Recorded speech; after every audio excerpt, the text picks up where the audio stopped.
sobre la justificación y la relación que tiene con la santificación. Quiero leer una cita que leímos anoche para colocar el marco de lo que vamos a estudiar en el tema de hoy. Esta cita se encuentra en la Review and Herald, la revista adventista de la época de la hermana White, el 4 de junio de 1895. Y ella habla de la relación entre la justificación y la santificación. Dice así: la justicia por la cual somos justificados es imputada, es decir, nos es acreditada. Cuando me arrepiento, confieso mis pecados, tengo confianza y fe en Jesús, Él toma su vida perfecta y me la pone en mi cuenta. Y Dios me mira como si nunca hubiera pecado, porque está aceptando la justicia de Jesús en mi lugar. Esa es la justificación. Y luego la hermana White dice, en esta misma cita, la justicia por la cual somos justificados es imputada. Nos es acreditada sin mérito nuestro, sin nosotros haber ganado nada, es por gracia. Y luego dice esto: la justicia por la cual somos santificados, es decir, la vida ya santa después de la justificación, la justicia por la cual somos santificados es impartida. Es decir, nos es dada para vivir una vida santa. Y luego dice, la primera es nuestro título para el cielo. Es decir, la justicia que es imputada es nuestro derecho al cielo. Pero luego dice que la segunda, la justicia impartida, es nuestra idoneidad para el cielo. Idoneidad significa, en inglés la palabra es fitness. Es decir, tiene que ver con nuestra condición de vida obediente que nos garantiza, junto con la justificación, el derecho a entrar en el cielo. Ahora, anoche mencionamos el mensaje en Minneapolis de 1888 de dos pastores de apellido Jones y Waggoner. Es algo que se ha complicado mucho en el mundo adventista hoy en día. Hay grupos enteros que no hacen sino estudiar lo que ocurrió en 1888. Pero no es complicado, porque en realidad los pastores predicaron la justicia imputada que se manifiesta en la justicia impartida. Noten esta cita de la hermana White en Testimonios para los Ministros, páginas 91 y 92. Hablando del pastor Jones, dice la hermana White, presentó la justificación por medio de la fe. Esta es la justificación de la cual está hablando. La justificación por medio de la fe en el fiador. ¿Quién es el fiador? ¿Quién es el que está en lugar mío y fía por mí? Cristo Jesús. Pero luego ella dice que el pastor Jones invitó al pueblo a recibir la justicia de Cristo. Ahora viene otra parte, la cual se manifiesta en la obediencia a todos los mandamientos de Dios. ¿Cómo se manifiesta la justificación? En la obediencia.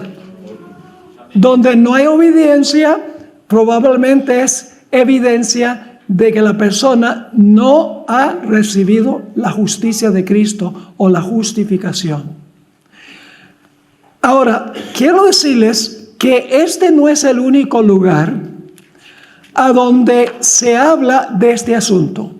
La Biblia está repleta de versículos que demuestran que cuando una persona es justificada, el resultado es la obediencia, es un cambio en la conducta de la vida de la persona. Hablemos por unos momentos de la última generación. Saben que muchos critican la idea de que va a haber una última generación de santos que van a vencer completamente el pecado.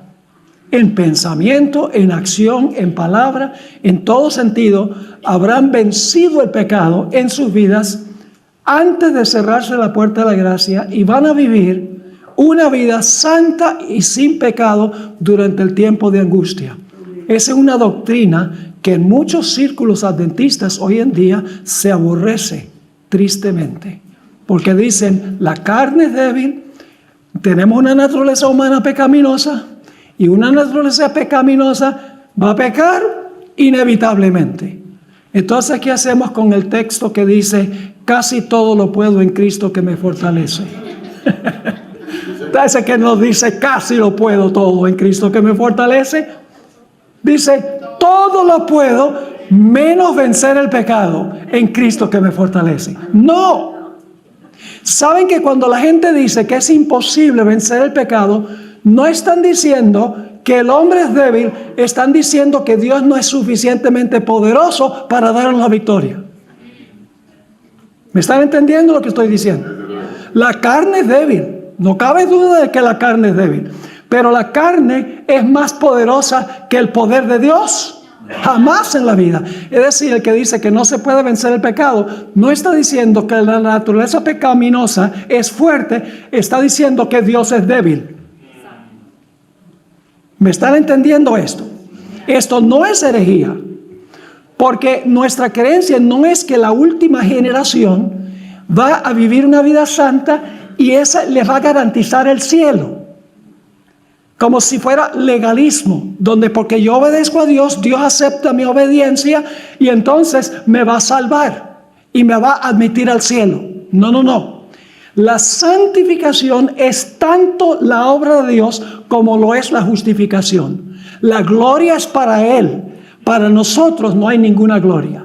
Anoche leímos de Efesios 2:10, donde dice que somos nuevas criaturas y Dios preparó las obras para nosotros hacerlas. La gloria en la justificación y en la santificación es solo y exclusivamente para Dios. Ahora vamos a hablar un poco de tiempo aquí sobre la última generación. En el libro de Apocalipsis se describe esta última generación en 3 pasajes claves. Esos 3 pasajes claves están hablando de los 144,000.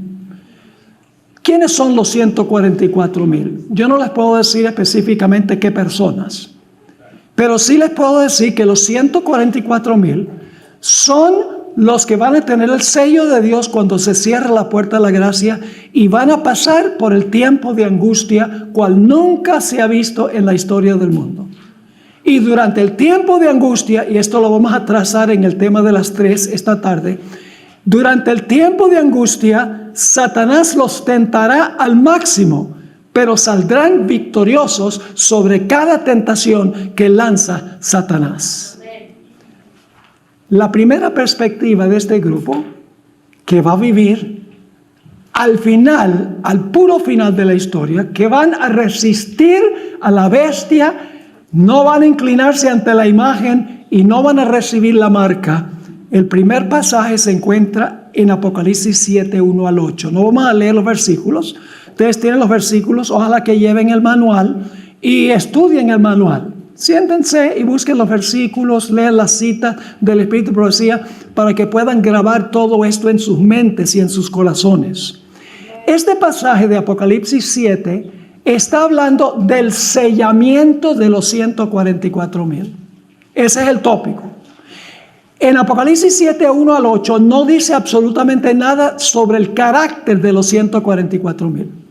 Sencillamente está hablando de que los 144,000, la generación final, va a ser sellada para pasar por el tiempo de angustia y los ángeles puedan ver el sello en la frente para que no puedan ser destruidos. Es un sello de protección, en otras palabras, para pasar por el tiempo de angustia y sobrevivir el decreto de muerte.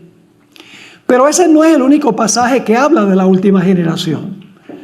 También se menciona ese grupo en Apocalipsis 14, 1 al 5. Y ahí el énfasis ya no está sobre el sellamiento de los 144,000. el énfasis allí está sobre el carácter que tendrán los 144,000. Es decir, ¿qué carácter tenían para que Dios colocara sobre ellos su sello de protección durante el tiempo de angustia? Es decir, allí se habla del carácter de los que van a recibir el sello, los que van a pasar por el tiempo de angustia, victoriosos sobre las tentaciones de Satanás, victoriosos sobre el pecado, y que van a decir: he aquí, este es nuestro Dios, le hemos esperado, Él nos salvará cuando Cristo venga en las nubes del cielo.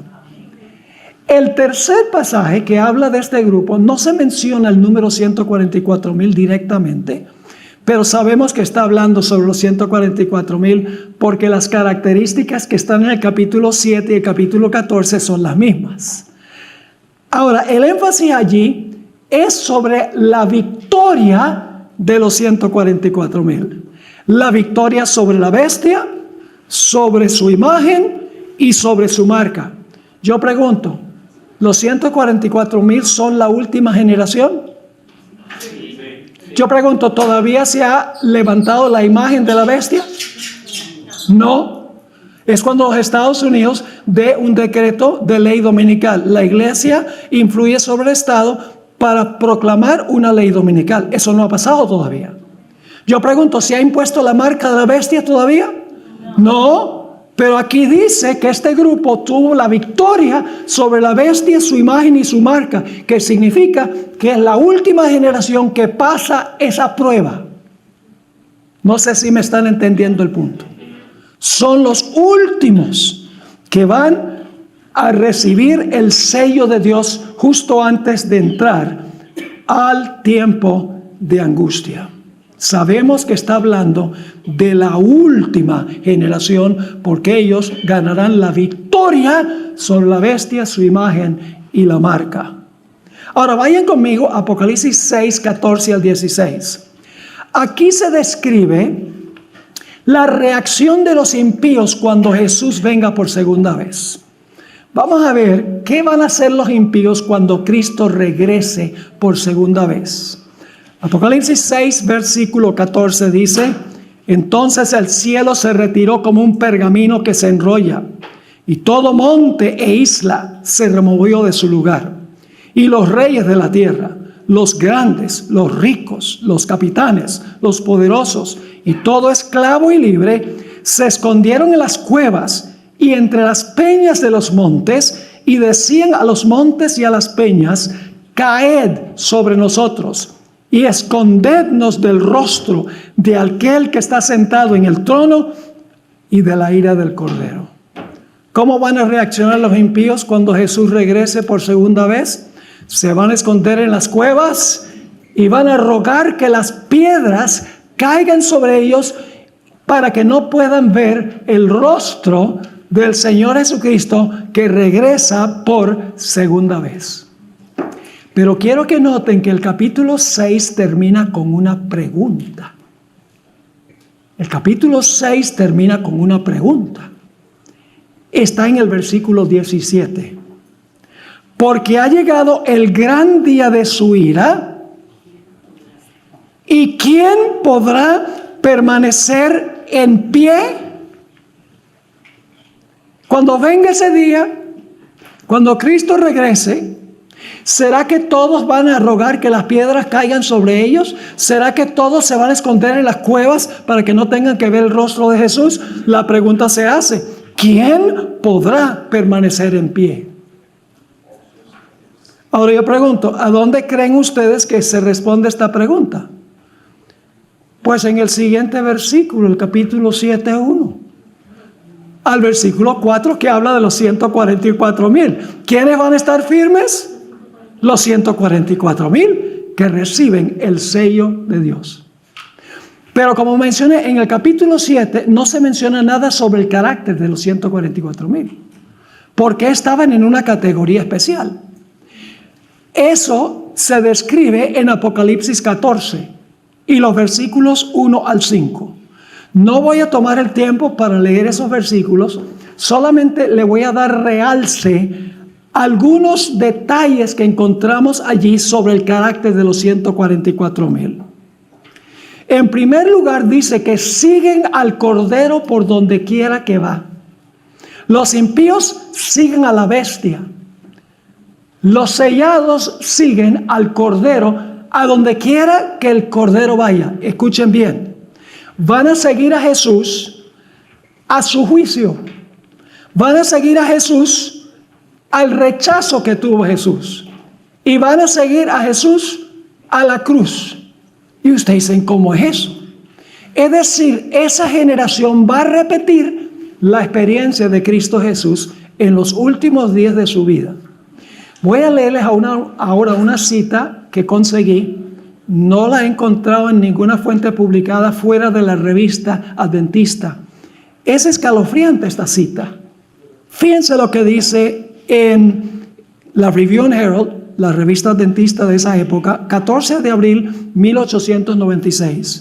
Dice, las fuerzas de las tinieblas, o sea, son Satanás y sus ángeles, se unirán con agentes humanos, entregados al control de Satanás, es decir, las huestes del mal con seres humanos.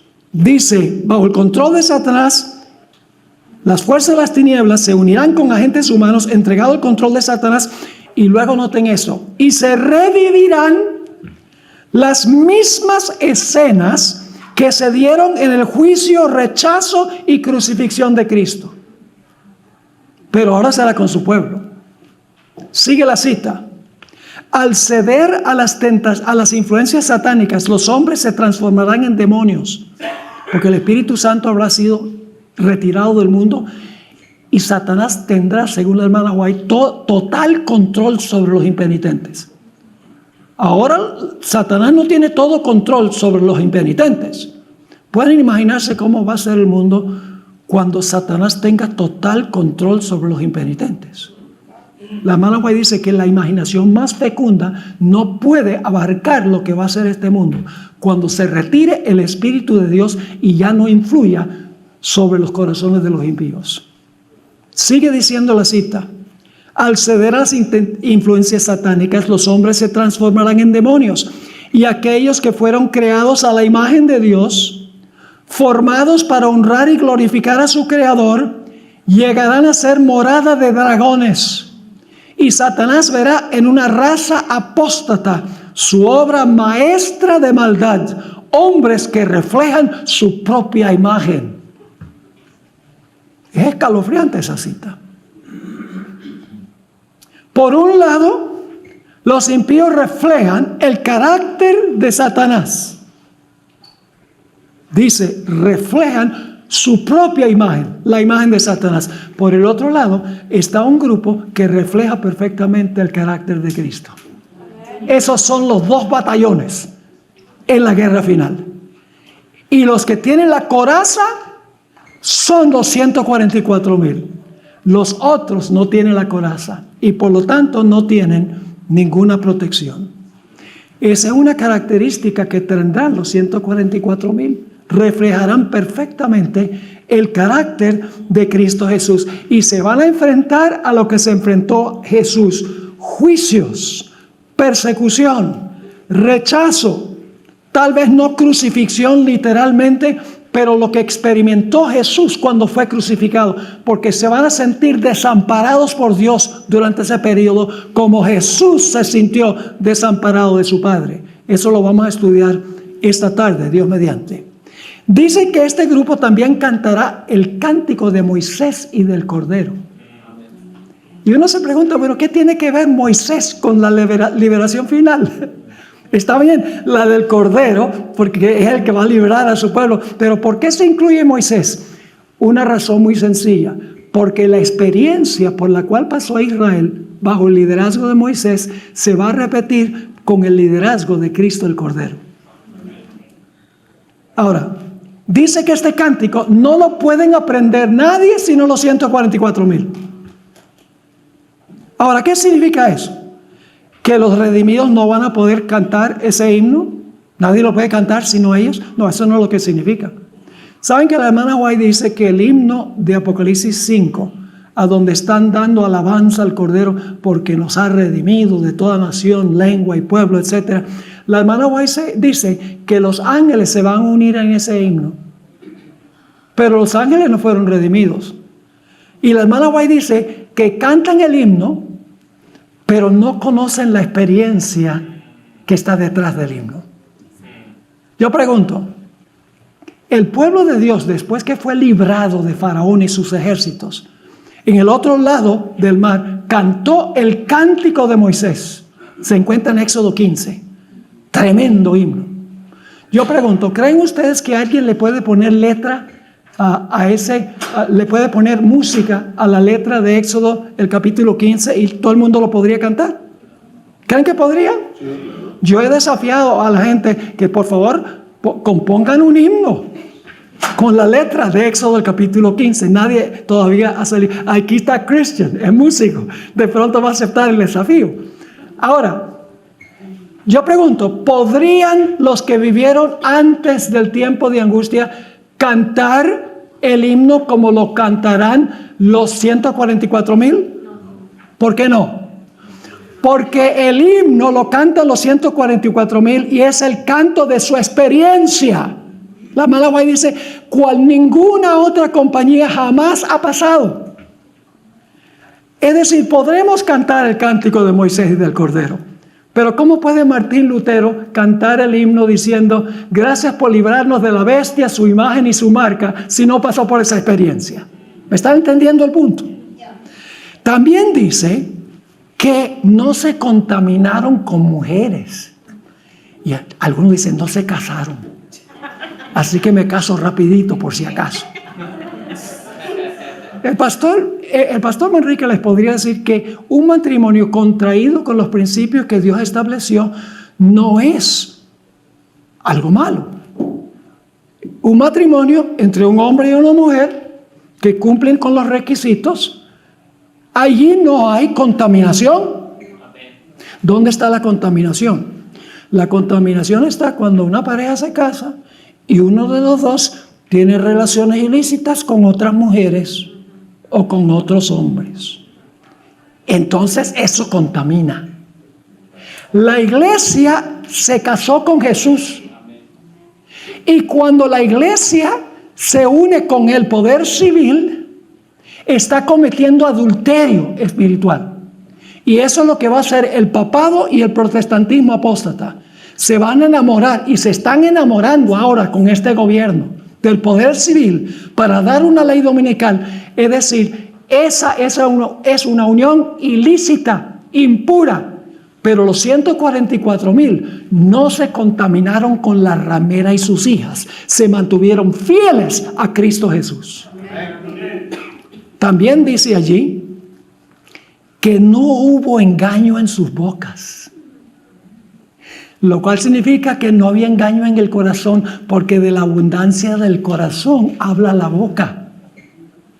Y finalmente dice, son irreprensibles delante del trono de Dios. ¡Qué descripción tan vívida del carácter de aquellos que van a pasar por ese tiempo! Y hermanos y hermanas, por lo que está pasando en el mundo, es posible, no estoy prediciendo nada, pero es posible que esta generación esté entre ese grupo. Es ahora, con nuestra conexión con Cristo, la justificación que se manifiesta en una vida santificada, que nosotros nos estamos preparando para ese tiempo. No podemos esperar que llegue ese momento y decir, emergencia, ahora voy a poner la vida en orden. No, Señor. Será demasiado tarde. Debemos crecer cada día en Cristo, vencer cada día en Cristo, vivir una vida santificada cada momento. No significa que llegamos a este estatus de la noche a la mañana. Es un proceso, la santificación. Ahora, aquí viene algo interesante. Apocalipsis 6:17 no es el único lugar a donde aparece esa pregunta. El gran día de su ira venido, ¿quién podrá estar en pie? Hay muchos otros textos en la Biblia que hacen la misma pregunta o una pregunta similar. Vamos a anotar esos pasajes. Joel 2. invitamos a la Escuela de Teología Ancla con el pastor Esteban Bort. Ancla es un programa avanzado de formación teológica a través de un estudio profundo de las Escrituras. Busca fortalecer el conocimiento y la comprensión con un enfoque especial en los distintivos doctrinales de la Iglesia Adventista del Séptimo Día. Simplemente inscríbete llamando a nuestro teléfono o ingresando a la página web suntvlatino.org. Ahora, no les voy a leer los primeros 10 versículos, les voy a decir qué están describiendo. Los primeros 10 versículos están hablando de una invasión de un ejército. El jefe del ejército es Cristo y sus soldados son los ángeles.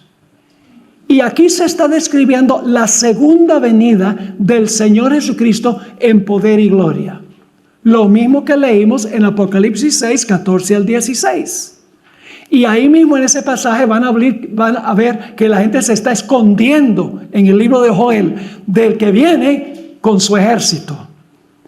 Lo que sí quiero es leer el versículo 11, que es la conclusión de la venida de este ejército bajo su general. Fíjense la pregunta que se hace en el versículo 11. Jehová da su voz delante de su ejército. Los invasores es Jehová Cristo y su ejército. Jehová da su voz delante de su ejército, porque su campamento es grande, porque poderoso es el que ejecuta su palabra.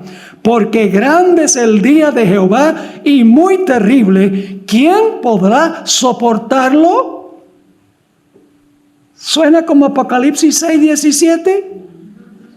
Que es precedido por los impíos escondiéndose del que está sentado sobre el trono. ¿Dónde esperarían la respuesta a esta pregunta? En el versículo 11. Del versículo 12. Del versículo 12 al versículo 17 se describe el día de expiación. ¿Estamos en el día de expiación? ¿Estamos en el día de expiación? Sí. Comenzó el juicio de purificar el santuario el 22 de octubre de 1844. Sí. Estamos en el proceso ahora. Pero mientras Jesús está purificando el santuario allá, nosotros tenemos que llevar adelante una obra paralela aquí. Tenemos que estar por el poder del Espíritu Santo, purificar el templo del alma mientras Él está purificando el registro del pecado en el santuario celestial. ¿Qué características tenemos en los versículos 12 y el 17 que responden la pregunta, el día de su ira ha venido, ¿quién podrá estar en pie? En primer lugar dice que se toca la trompeta. ¿Saben que la fiesta de las trompetas anunciaba el día de expiación? Así sabemos que esto está describiendo lo que nosotros debemos estar haciendo durante el día de expiación. La trompeta. Se hace un llamado a congregarse alrededor del santuario. Ahora, ¿por qué es importante eso? Hoy en día nosotros no tenemos un santuario alrededor del cual congregarnos. Nosotros, por fe, tenemos que congregarnos alrededor del santuario a donde ministra Cristo Jesús. Como dice Hebreos, acerquémonos pues al trono de la gracia. No tomamos un cohete para ir allá y reunirnos allá. No, sencillamente significa que te tenían que reunir para seguir la obra del sumo sacerdote en el día de expiación. Su enfoque tenía que ser en la purificación del santuario. Dice allí que se proclama un ayuno. El único día requerido en los escritos de Moisés para ayunar era el día de expiación. Sabemos que esto está hablando del día de expiación. Además de eso, se invita ahí a la congregación a volver al Señor con todo el corazón, con llanto y lamento. Se les llama a rasgar su corazón, no sus vestidos, es decir, un profundo arrepentimiento en el día de expiación. Se hace un llamado a santificar la congregación.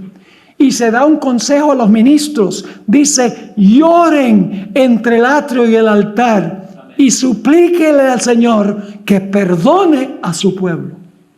Esa es la preparación del carácter para contestar la pregunta que vimos en el versículo 11. ¿Están entendiendo esto o no? Ahora, ese no es el único lugar donde aparece la pregunta. Vamos al Salmo 15. La Biblia está llena de esta pregunta que se hace seguida por la respuesta. Fíjense lo que dice el Salmo 15. Jehová, ¿quién habitará en tu tabernáculo? Ese es el santuario, ¿verdad? ¿Saben quiénes son los únicos que van a entrar en el templo en la vida futura? Los 144,000. La hermana White dice en Primero Escritos, página 15, solo los 144,000 entrarán al templo. Y aquí dice, ¿quién habitará en tu tabernáculo? ¿Quién morará en tu santo monte? ¿Cuál es el santo monte de Dios? ¿Cómo se llama? Sión. ¿Dónde están parados los 144,000? En el monte Sión. Sigue diciendo. Ahora fíjense la respuesta. La respuesta se enfoca en la conducta. ¿Me oyeron lo que dije? Se enfoca en la conducta para contestar la pregunta. ¿Cuál es la respuesta? El que anda en integridad. Ya estudiamos lo que significa andar, ¿verdad? El que camina en integridad y hace justicia y habla verdad en su corazón.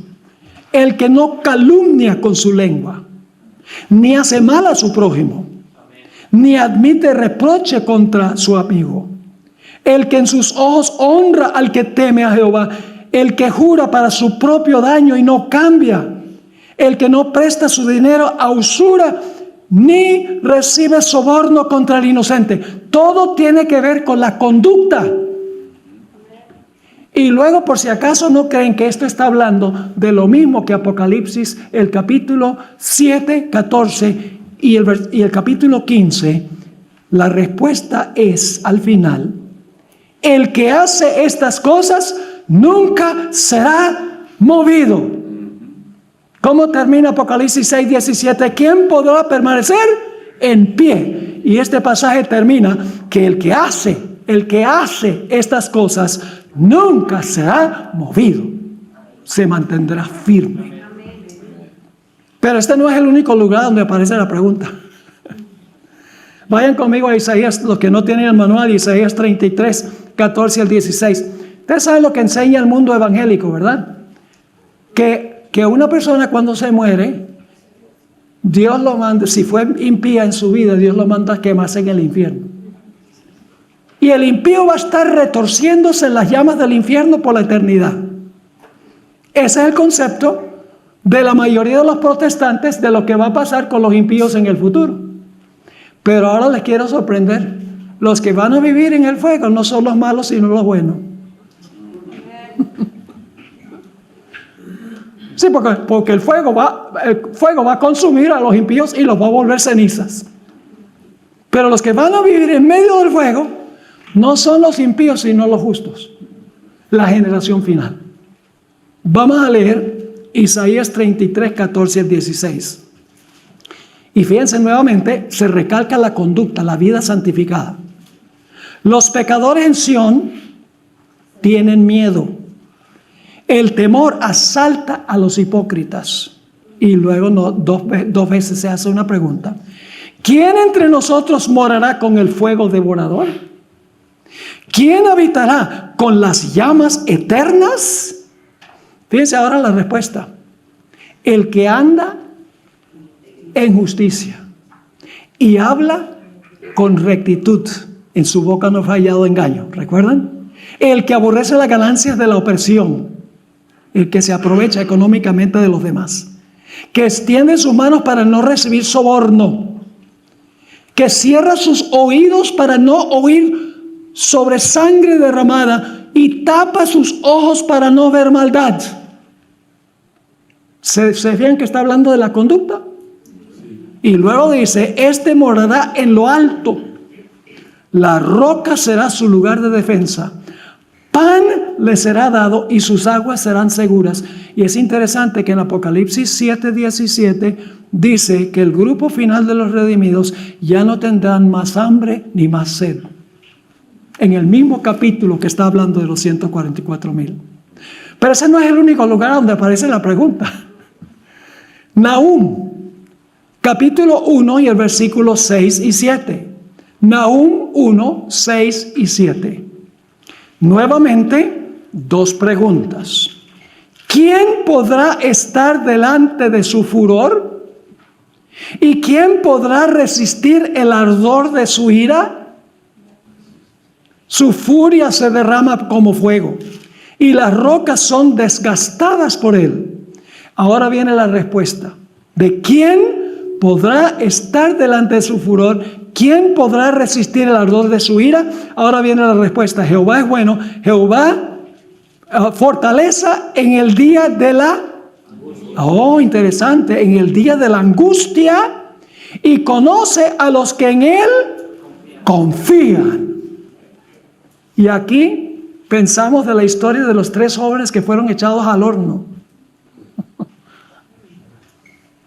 Ese era un horno de fuego mansito, comparado con el fuego de Dios, porque Dios es fuego consumidor, dice en Hebreos 12, los últimos 2 versículos.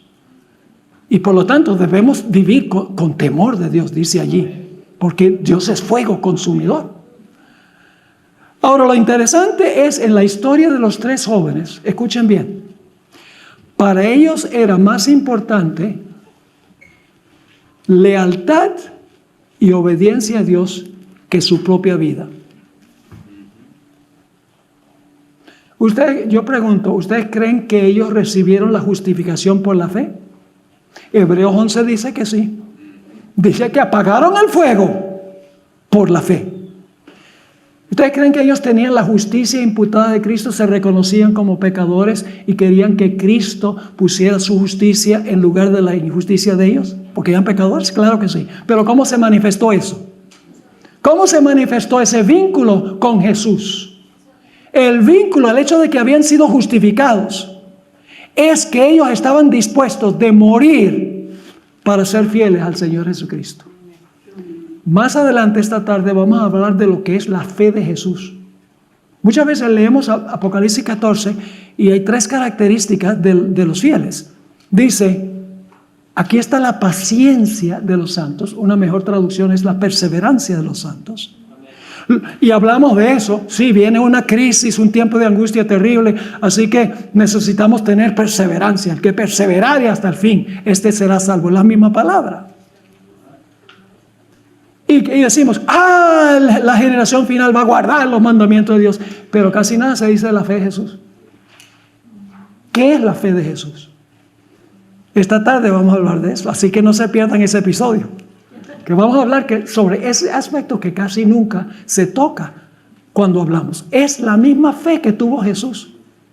La fe que tuvo Jesús en la crisis de él es la misma fe que va a tener la generación final.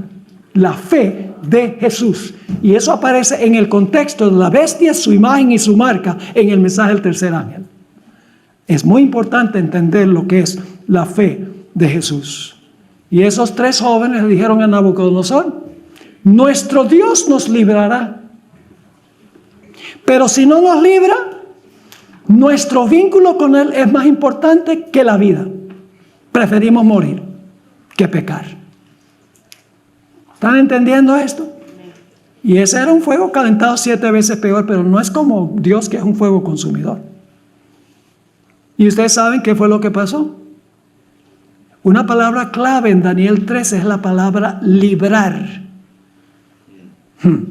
que conecta con el capítulo la liberación del pueblo de Dios en el conflicto de los siglos. El rey dice, ¿quién nos puede librar de mis manos?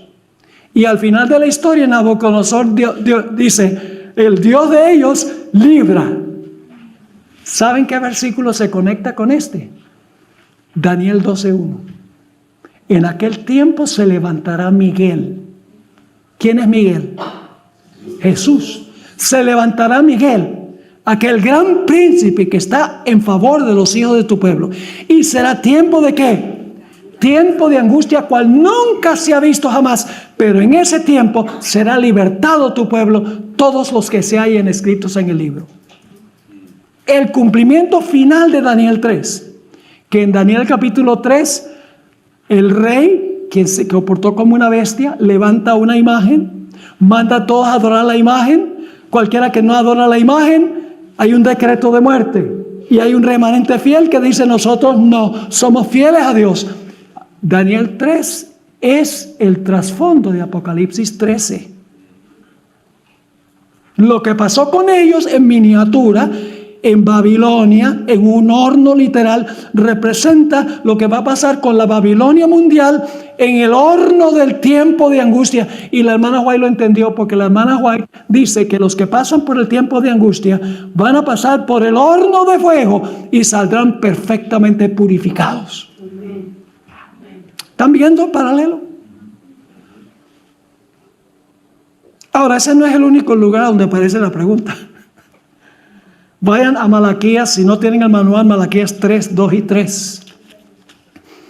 Nuevamente, dos preguntas. ¿Y quién podrá soportar el día de su venida? ¿Y quién podrá estar firme cuando Él se manifieste? ¿Entienden la pregunta? Ahora viene la respuesta. Porque Él es como ¿qué? El fuego refinador. Y como la lejía de los lavadores. Eso es lo que hace durante el día de expiación, el limpiar y purificar a su pueblo. Se sentará refinando y limpiando la plata. Está hablando de gente ahora.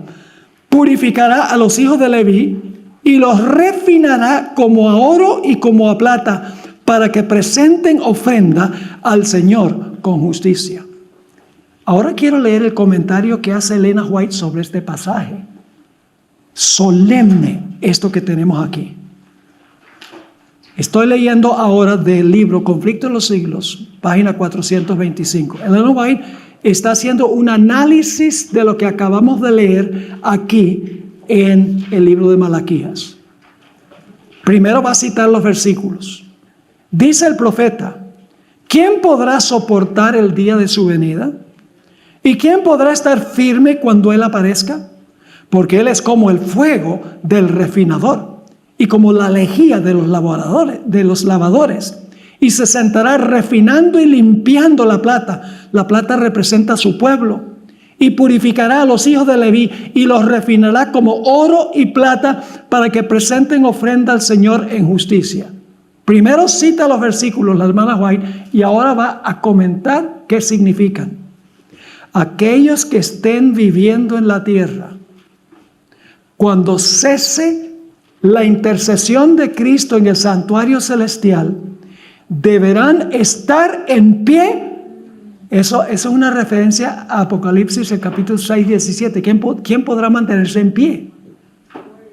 Está hablando del grupo final. Deberán estar en pie ante la presencia de un Dios santo como sin mediador. Porque Jesús se ha quitado sus vestiduras sumos sacerdotales, ya no es intercesor. Se ha puesto sus vestiduras reales. Va a venir como Rey de Reyes y Señor de Señores, según Apocalipsis 19. La intercesión cesó. Ahora yo pregunto, ¿será que los fieles durante ese tiempo van a cometer un montón de pecados después del cierre de la gracia? Y Cristo va a decir: bueno, está bien, los voy a meter al santuario ahora. No, porque el santuario ya fue purificado. ¿Me están entendiendo esto? Esto está siendo atacado dentro de la iglesia adventista del séptimo día. Dicen: no, la carne es débil, no se puede vencer, vamos a estar pecando hasta que Cristo venga. Cristo entiende eso. Ni la Biblia ni el Espíritu de Profecía enseñan eso. Sigue diciendo: sus ropas deben estar, estamos hablando de los mantos, sus ropas deben estar sin mancha, sus caracteres purificados del pecado por la sangre de la aspersión. Ahora escuchen: por la gracia de Dios, ¿y qué? Y su propio diligente esfuerzo. Lo que está diciendo aquí es que la persona no se puede sentar y decir: Señor, santifícame. Es como, por ejemplo, en la obra misionera. Dios, cuando hacemos obra misionera, exige nuestra colaboración y cooperación. ¿O es que Dios toma posesión de las piernas y cuando llegamos a la puerta de la persona, el Espíritu Santo le basa el brazo? Ahora escuchen, nosotros tenemos que ir, tenemos que tocar, y entonces el Espíritu Santo nos ilumina la mente para saber qué decir, pero nosotros tenemos que decirlo. Eso no gana méritos, no nos hace más aceptados ante Dios, pero viene naturalmente en nuestra vida. Así que dice, por la gracia de Dios y su propio diligente esfuerzo, deben ser casi vencedores. Deben ser vencedores en la batalla contra el mal.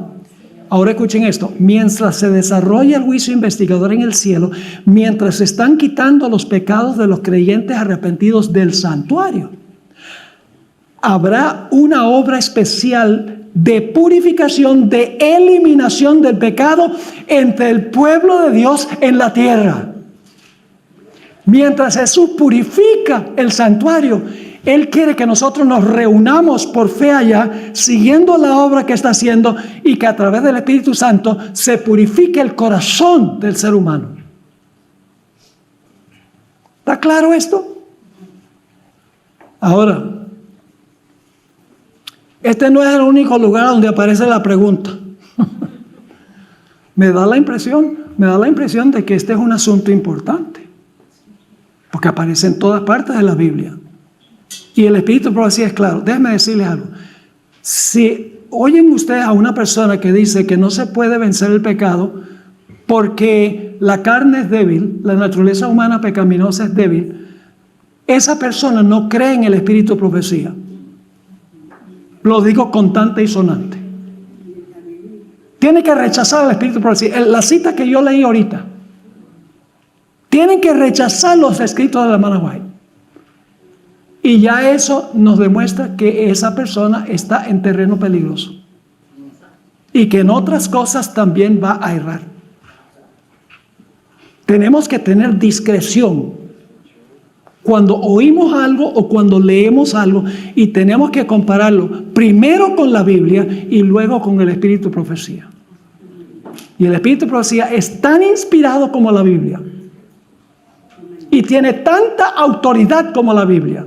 Pero tiene diferente función que la Biblia. La función del Espíritu de profecía es alumbrar lo que está en la Biblia para entenderlo mejor. Pero si tuviéramos la fe en Jesús y el corazón estuviera donde debe estar, podríamos leer la Biblia y entenderla sin el Espíritu de profecía. Pero Dios dice, voy a darles una ayudadita. Y la gente rechaza la ayuda, jactándose de que entiende la Biblia. Nosotros vamos es por la Biblia.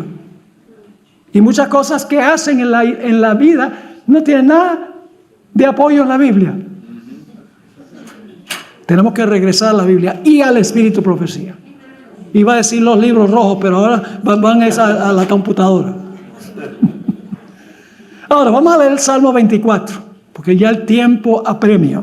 Salmo 24, versículo 3 al 6.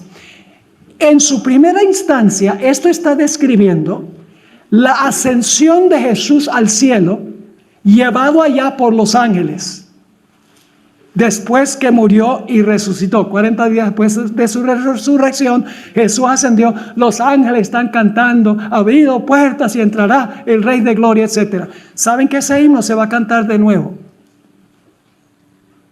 Porque Jesús, cuando ascendió la primera vez, llevó un grupo de personas que resucitaron con Él. Las primicias, la cuota inicial. Porque si hay primicias, hay postprimicias. Y yo sé que esa palabra no existe en español, pero ustedes entienden. Es decir, el grupo grande es cuando Jesús regrese a este mundo con todos sus ángeles, y luego Jesús con los ángeles y con todos los redimidos regrese nuevamente al cielo. Y otra vez se va a cantar esto: abrid, oh puertas, y entrará el Rey de Gloria. Pero esta vez está entrando no con las primicias, sino que está entrando con todos los redimidos de todas las épocas. Y fíjense lo que dice. La pregunta, ¿quién subirá al monte de Jehová? ¿Y quién estará en su lugar santo? Ahora fíjense la conducta.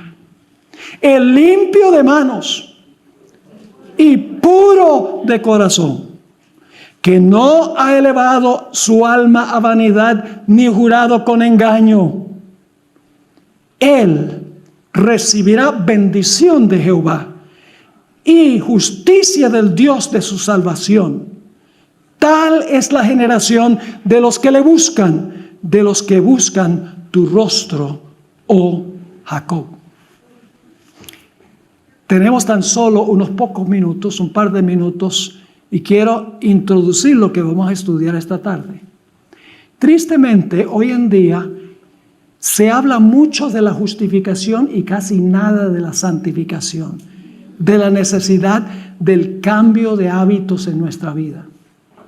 La forma como vestimos, las cosas que vemos, las cosas que oímos, que son la forma en que andamos. La vida santificada, se dice muy poco de eso, se habla mucho de que, sí, tú aceptaste a Cristo, su justicia está en lugar de tu injusticia y ya tus obras, tu vida no importan nada.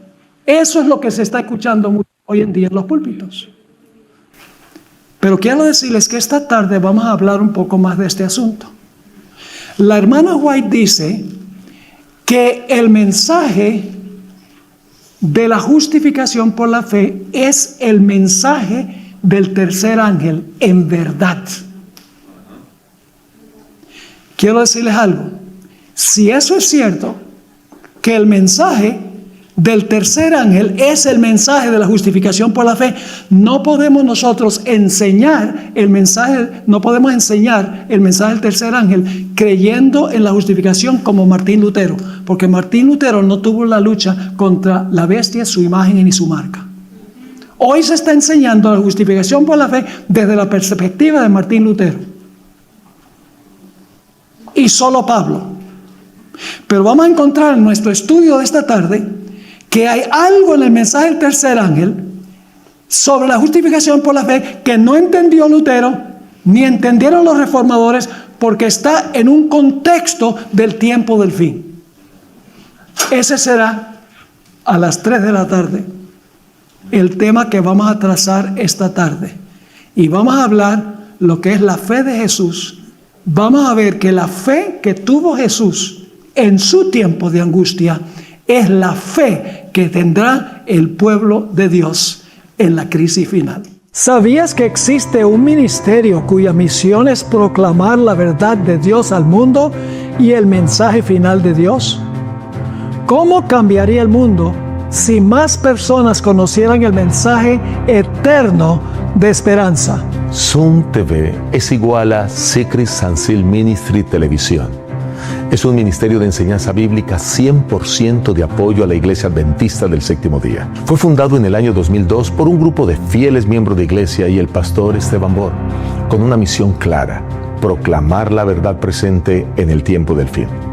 En el año 2017 esta visión se expandió con el lanzamiento de Zoom TV y Zoom TV Latino, 2 canales de televisión que transmiten programación cristiana de alta calidad en inglés y español las 24 horas del día. Desde el principio, el enfoque de Zoom TV ha sido doble: alcance externo, llevar el evangelio al mundo, y alcance interno, fortalecer a la iglesia con enseñanzas sólidas basadas en la Biblia. Nuestra programación está profundamente cimentada en la Biblia y el espíritu de profecía. Cada programa está diseñado para enseñar, equipar e inspirar a los creyentes a caminar más cerca de Dios. Ofrecemos programas tales como Escuela Sabática, Me Gustaría Saber, sermones, entrevistas, series, salud, cómo vivir la vida, soluciones prácticas a los desafíos de la vida familiar,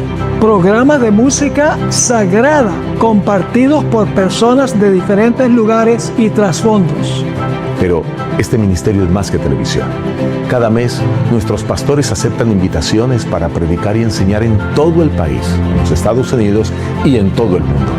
Nuestro equipo pastoral, junto con un dedicado equipo de medios, trabaja incansablemente para proclamar el mensaje de Jesucristo al mundo entero. Y hemos visto a Dios obrar de manera poderosa. Personas de todos los continentes, desde grandes ciudades hasta aldeas remotas, están sintonizando, escribiendo y compartiendo cómo este mensaje ha transformado sus vidas. Este impacto global sigue creciendo más allá de lo que imaginamos. Y tú formas parte de él. Esto es Zoom TV, Secrets Unsealed Ministry, un ministerio que proclama la verdad presente en el tiempo del fin. Prepara corazones para el regreso de Jesús y se une con iglesias como la tuya para cumplir la misión. Zoom TV, unidos en la misión.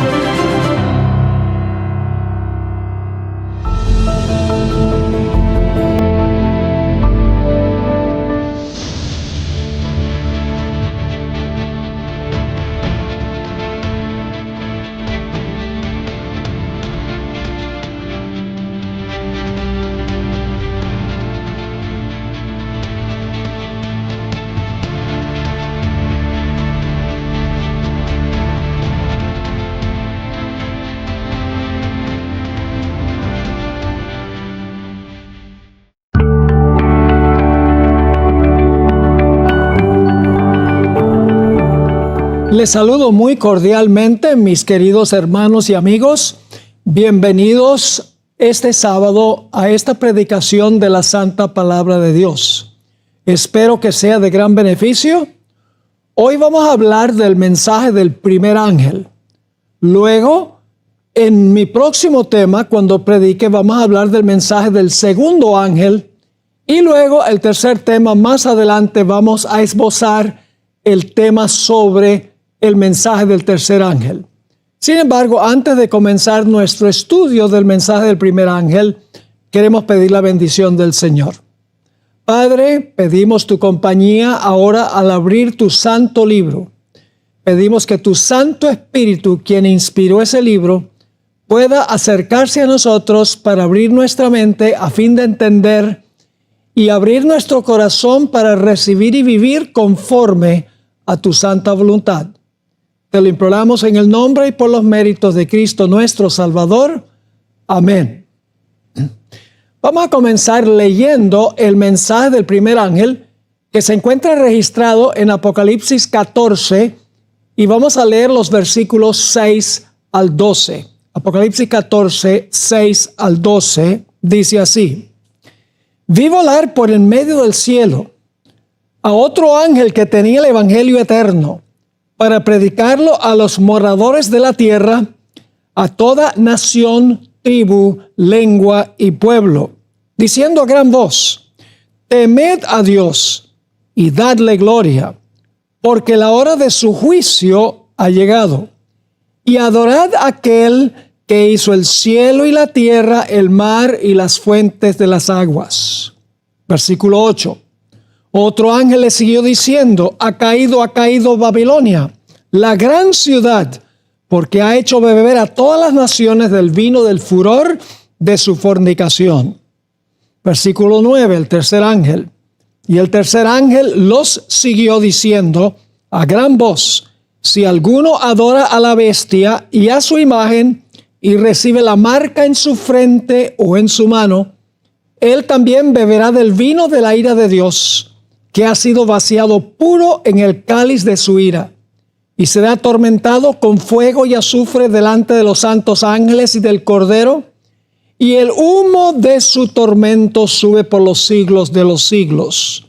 Y no tienen reposo de día ni de noche los que adoran a la bestia y a su imagen, ni a nadie que reciba la marca de su nombre.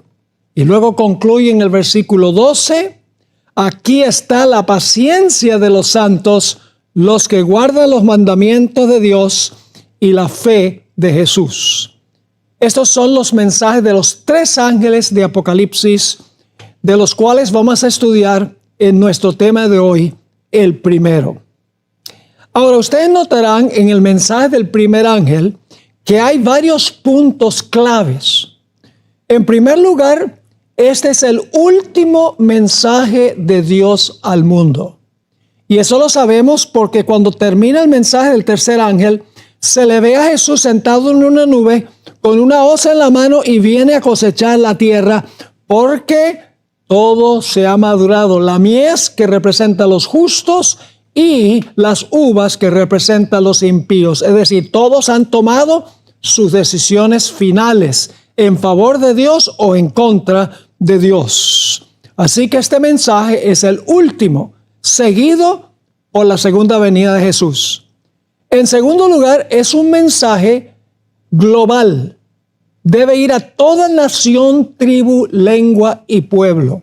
Es decir, no se aplica a los judíos, se aplica a todas las personas de todas las naciones y con todos los idiomas.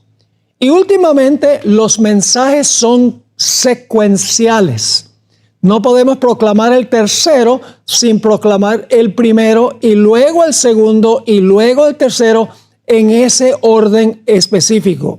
Eso lo sabemos porque después de decir vi volar por en medio del cielo a otro ángel, que es el primer ángel, luego en el versículo 8 dice y otro ángel le siguió, es decir, viene después del primero. Y luego en el versículo 9 dice, y el tercer ángel los siguió diciendo. Es decir, el tercer ángel sigue al primero y al segundo.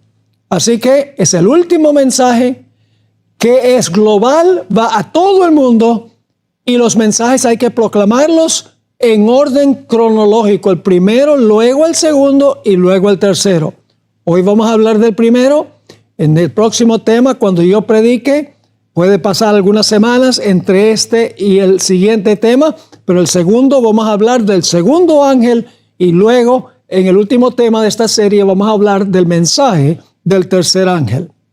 Ahora, ustedes notarán en primer lugar en el versículo 6 que dice que este ángel tiene el evangelio eterno para proclamarlo a todo el mundo. Vamos a leer otra vez el versículo 6. Vi volar por en medio del cielo a otro ángel que tenía el evangelio eterno para predicarlo a los moradores de la tierra, a toda nación, tribu, lengua y pueblo. Así que nos preguntamos, ¿qué es el evangelio eterno? Porque este ángel proclama el evangelio eterno a nivel global. Necesitamos, por lo tanto, entender qué es el evangelio eterno. Vamos a encontrar que el evangelio eterno consta de 4 conceptos claves. En primer lugar, el evangelio eterno enseña que somos salvos por gracia a través de la fe. Nuestras obras no pueden ganar méritos con Dios. Nuestras obras no pueden traer salvación. Más bien las obras fluyen naturalmente de una relación que tenemos con Cristo Jesús. Vamos a leer Efesios 2 y el versículo 8 al 10, a donde se habla de este aspecto del evangelio eterno, salvos por gracia a través de la fe. Dice en Efesios 2, 8 al 10, porque por gracia sois salvos, por medio de la fe. Y esto no de vosotros, pues es don de Dios, no por obras para que nadie se gloríe. Pero ahora alguno dirá, bueno, no es por obras, así que mis obras no importan. Leamos el versículo 10. Porque somos hechura suya. Esto no está hablando de cuando fuimos creados. Cuando dice somos hechura suya, significa que hemos sido recreados por el poder del Espíritu Santo. Hemos nacido de nuevo, en otras palabras. Hemos pasado de la muerte a la vida. Así que dice, porque somos hechura suya, creados en Cristo Jesús para buenas obras, las cuales Dios preparó de antemano para que anduviésemos en ellas.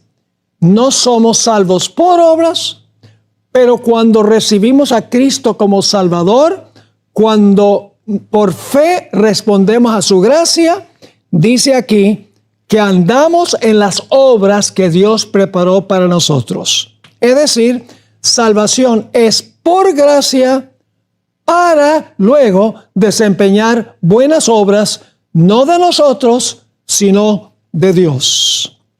El segundo aspecto del Evangelio eterno es que el Señor Jesucristo vino a este planeta para tejer un manto de perfecta justicia. Vino a vivir una vida perfectamente obediente, perfectamente justa.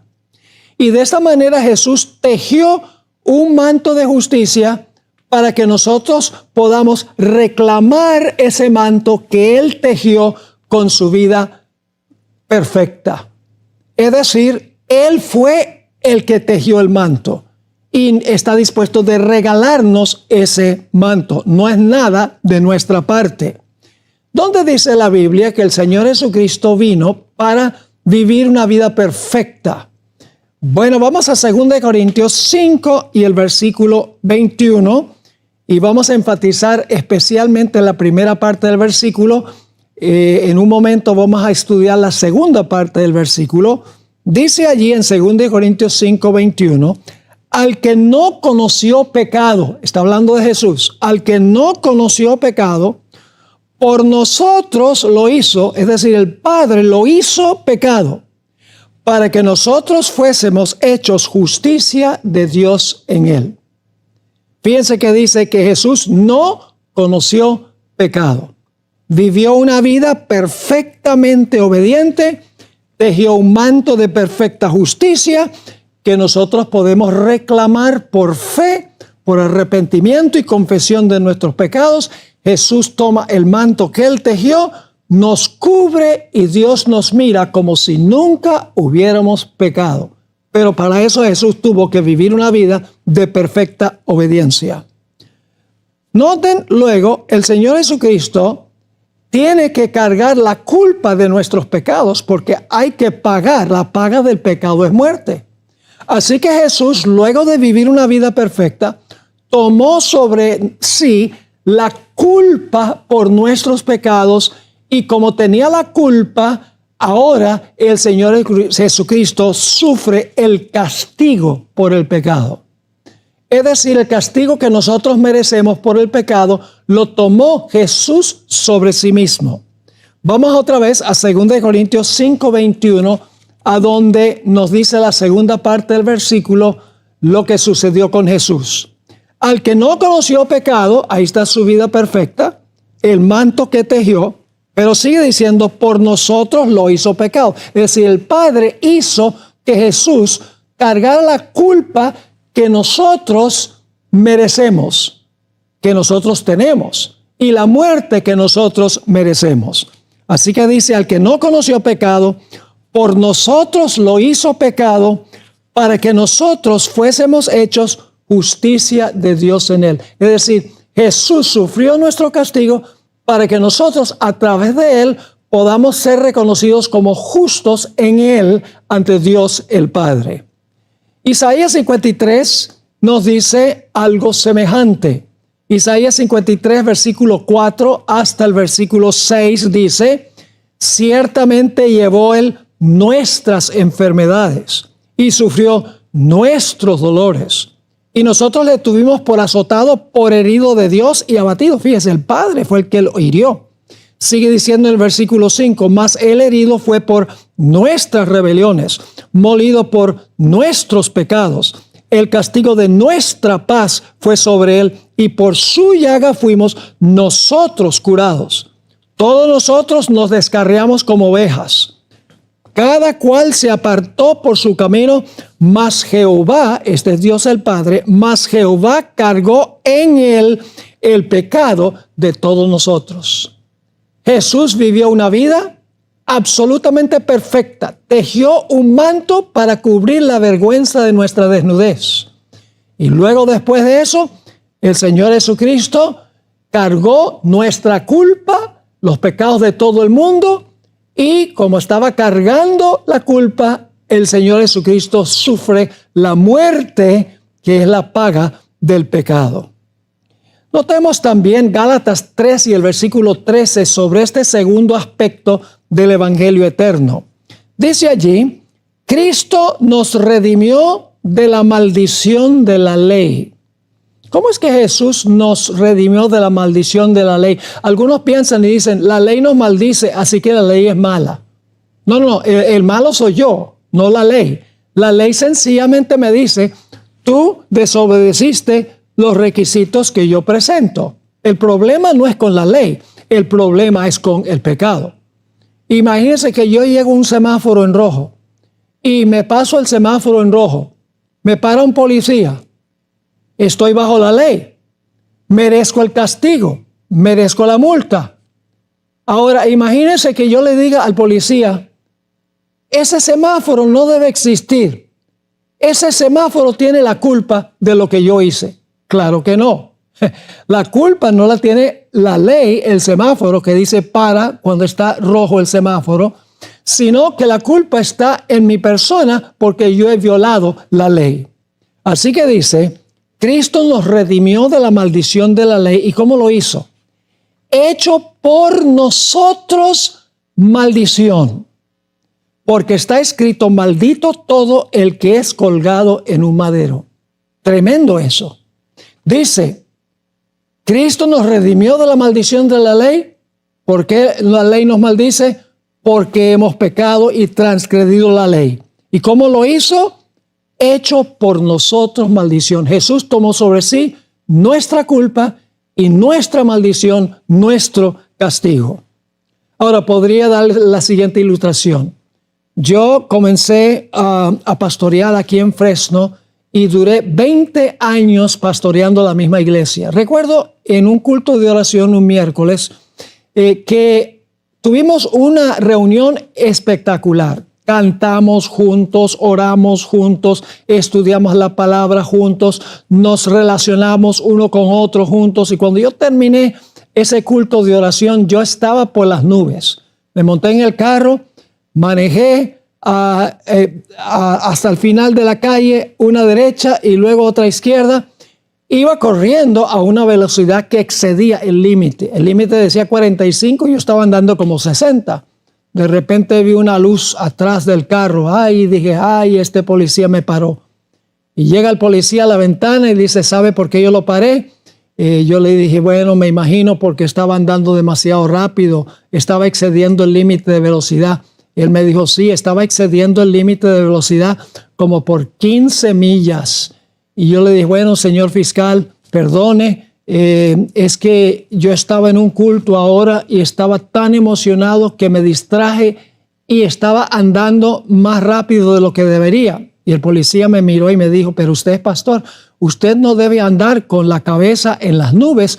Usted debe hablar, cuando está manejando debe andar con su cabeza muy bien plantada en la tierra.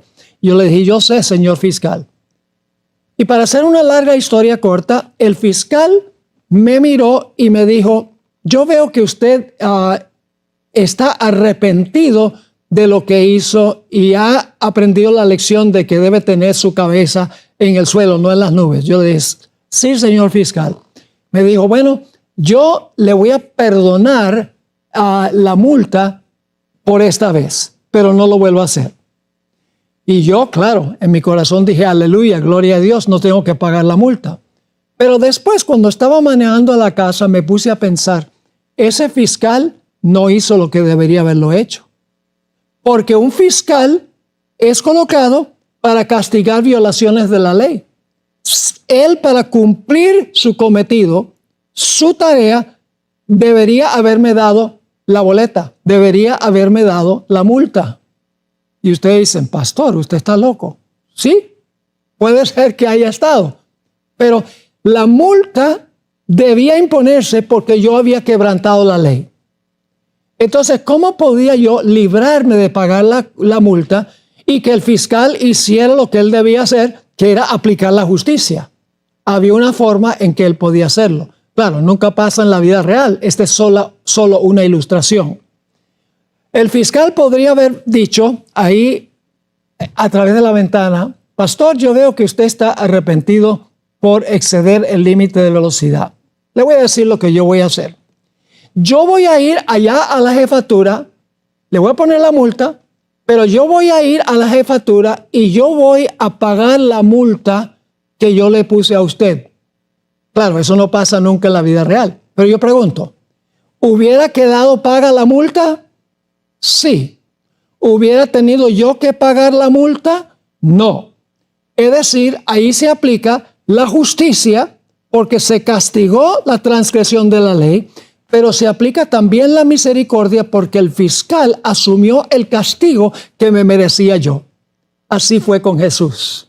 Jesús murió imponiendo la justicia de la ley porque la paga del pecado es muerte. Pero al mismo tiempo mostró su misericordia porque Él pagó mi multa personalmente para que yo no tuviera que pagarla. Así que, ¿qué hemos visto hasta ahora? En primer lugar, somos salvos por gracia a través de la fe.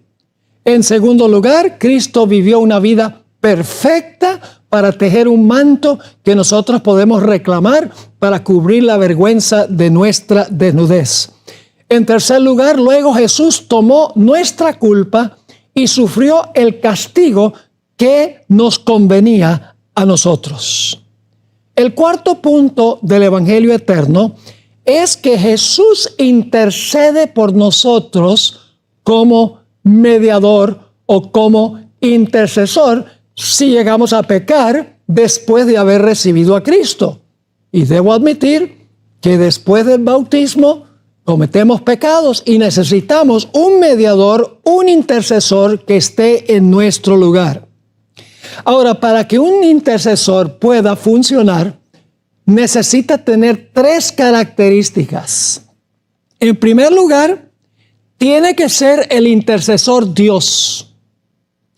En segundo lugar, el intercesor tiene que ser hombre. Y en tercer lugar, el intercesor debe ser sin pecado. Para que alguien interceda por nosotros que hemos recibido a Jesús, necesita tener esas tres características: ser Dios, ser hombre y ser sin pecado, es decir, ser justo. Vamos a leer algunos versículos. Primera de Juan 2 y el versículo 1. Dice aquí el apóstol Juan: hijitos míos, estas cosas os escribo para que no pequéis. Y si alguno hubiere pecado, abogado tenemos para con el Padre a Jesucristo, ¿quién? El justo.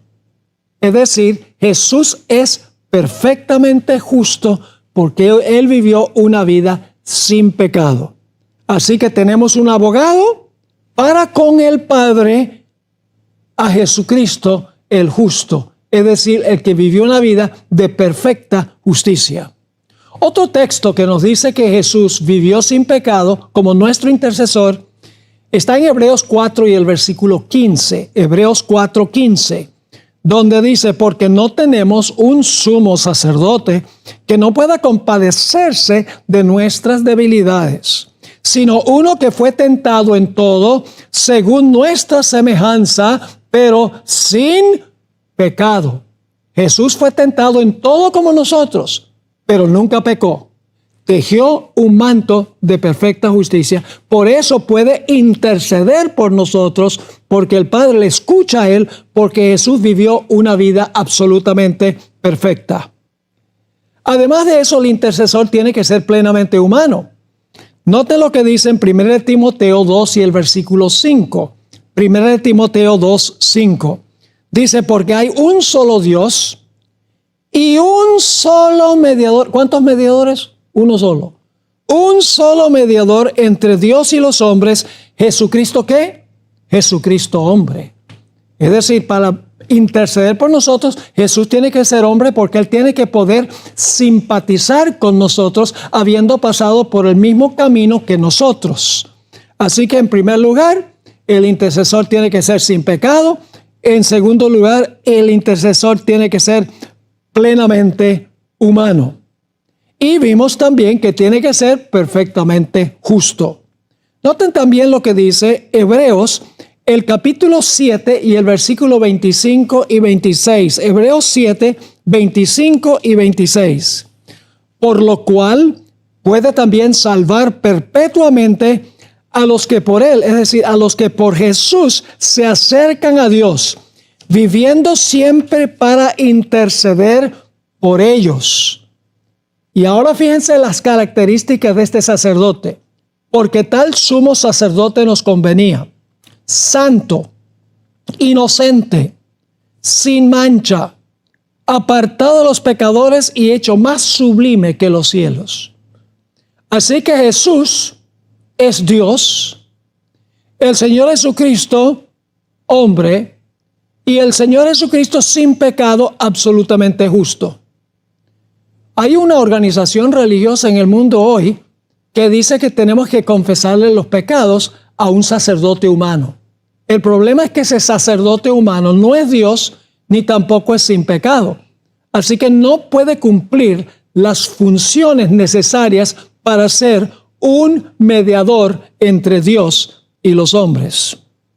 Ahora alguno dirá, pero pastor, ¿cómo puede Jesús comprender a los seres humanos pecadores si el Señor Jesucristo nunca pecó? Es un argumento que parece muy interesante, pero uno tiene que mirarlo con cuidado. Yo pregunto, si usted estuviera en arena movediza y se estuviera hundiendo, ¿qué preferiría?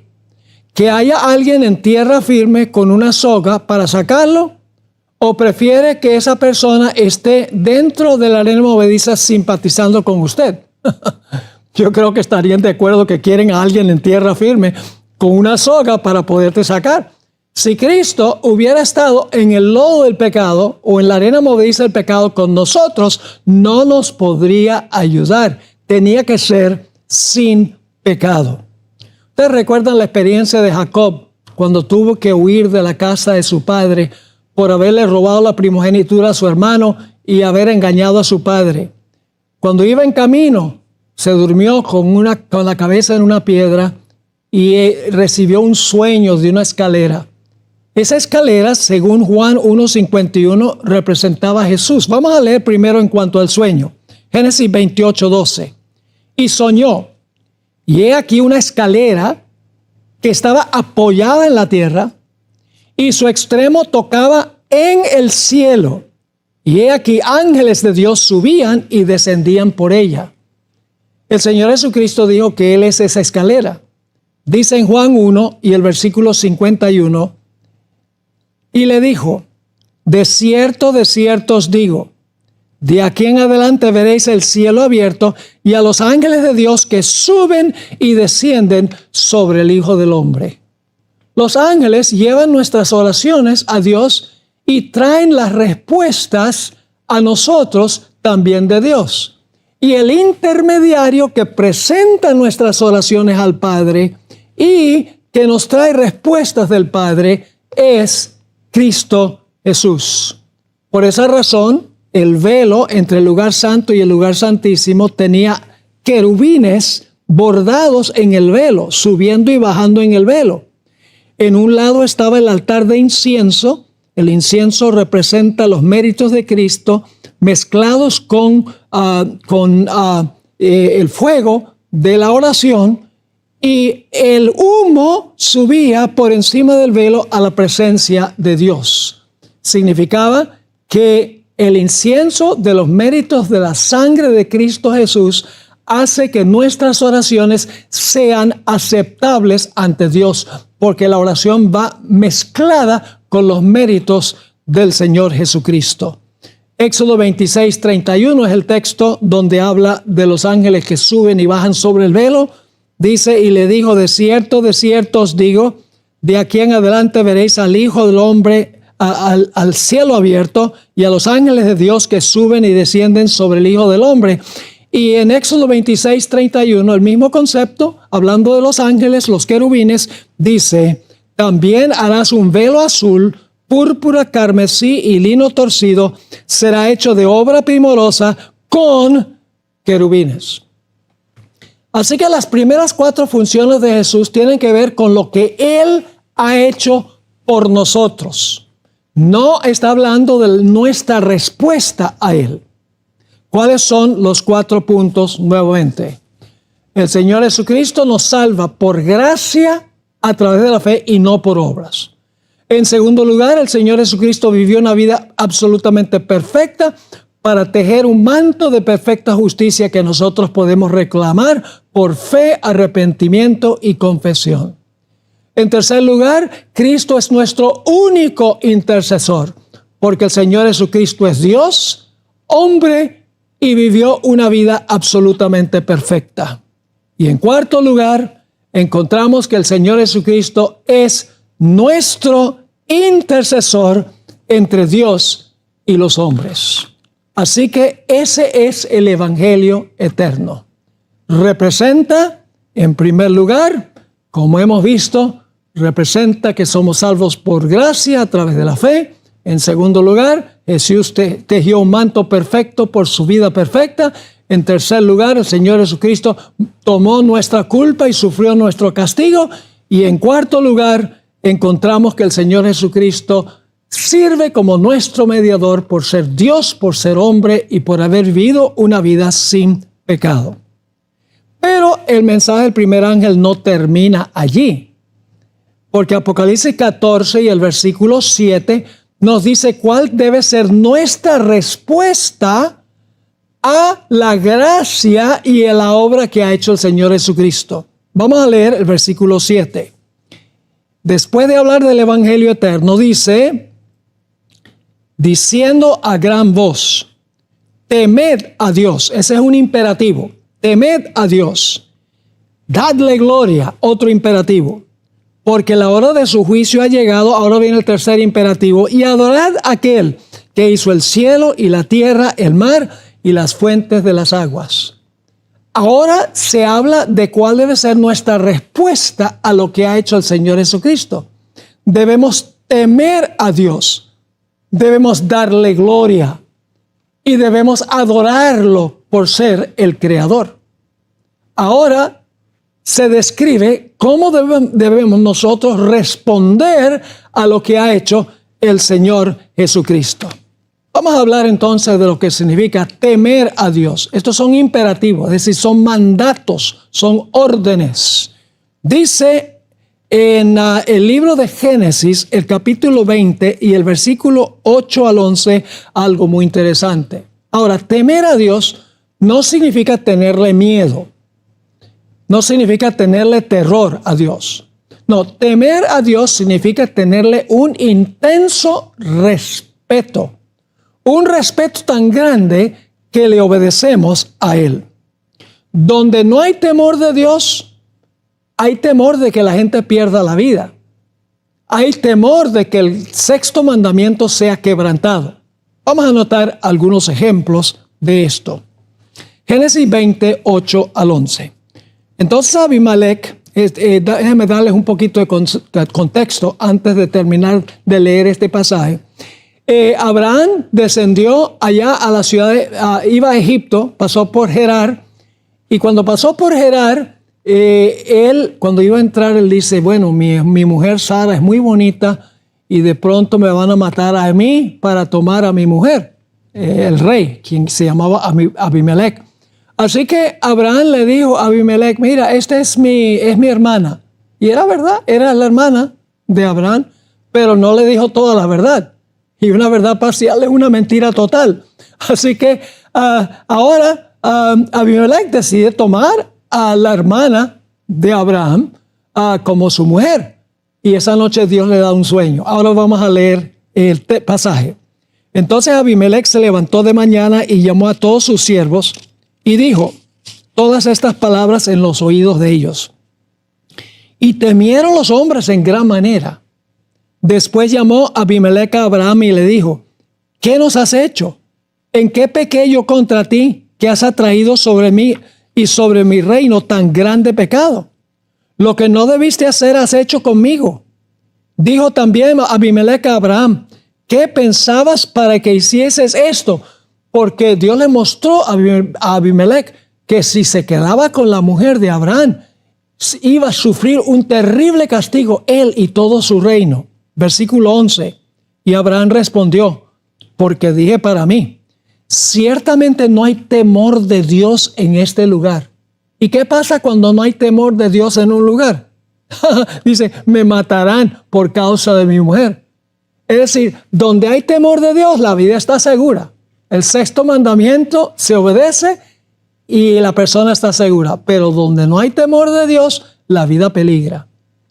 Noten también lo que sucedió cuando Abraham llevó a su hijo para sacrificarlo.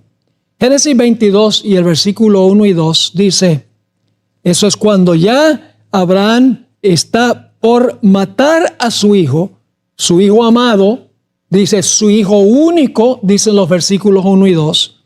Dice aquí en el capítulo 22, un poco más adelante en el capítulo, y dijo, no extiendas tu mano sobre el muchacho, dice el ángel, ni le hagas nada, porque ya conozco que temes a Dios, por cuanto no me rehusaste tu hijo, tu único. Es decir, Dios le dice a Abraham, se mostró que tú me temes a mí, me respetas, porque estabas dispuesto inclusive de sacrificar a tu hijo en obediencia a lo que yo te dije. Es decir, el temor de Dios significa tener un alto respeto de tal manera que le obedecemos y guardamos su ley. Noten lo que sucedió con las parteras en Egipto cuando iban a ser Moisés. Ustedes saben que Faraón dio un decreto para matar a todos los niños varones. Fíjense lo que hicieron las parteras, Éxodo 1, 16 y 17.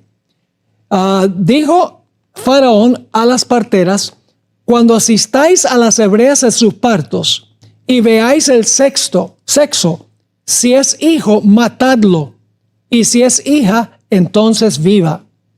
Pero las parteras temieron a Dios. ¿Por qué temieron a Dios? Porque estaban obedeciendo el mandamiento no matarás. Dice, pero las parteras temieron a Dios y no hicieron como les mandó el rey de Egipto, sino que preservaron la vida a los niños. Donde hay temor de Dios, la vida de la persona no está en riesgo, porque los que temen a Dios van a guardar el mandamiento no matarás. Noten lo que dice la Biblia en cuanto a Job, ese gran patriarca. Job 1 y el versículo 8 y 9. Temer a Dios significa obedecerle y aborrecer el mal. Dice allí en Job 1, 8 y 9, y Jehová dijo a Satanás, ¿no has considerado a mi siervo Job, que no hay otro como él en la tierra, varón perfecto y recto, temeroso de Dios? Y luego que dice, y apartado del mal. Respondiendo Satanás a Jehová dijo, ¿acaso teme Job a Dios de balde? Es decir, sin interés. Noten que era temeroso de Dios y apartado del mal. Y el mal es la transgresión de la ley. Noten que cuando Dios le dijo a Noé que construyera un arca en tierra seca cuando nunca había llovido, dice que Noé temió a Dios. Hebreos 11 y el versículo 7 dice, por la fe Noé, cuando fue advertido por Dios acerca de cosas que aún no se veían, con temor preparó el arca en que su casa se salvase, y por esa fe condenó al mundo y fue hecho heredero de la justicia que viene por la fe. ¿Cómo mostró Noé que temía a Dios? Construyendo un barco en tierra seca, obedeciendo la palabra de Dios cuando nunca había llovido.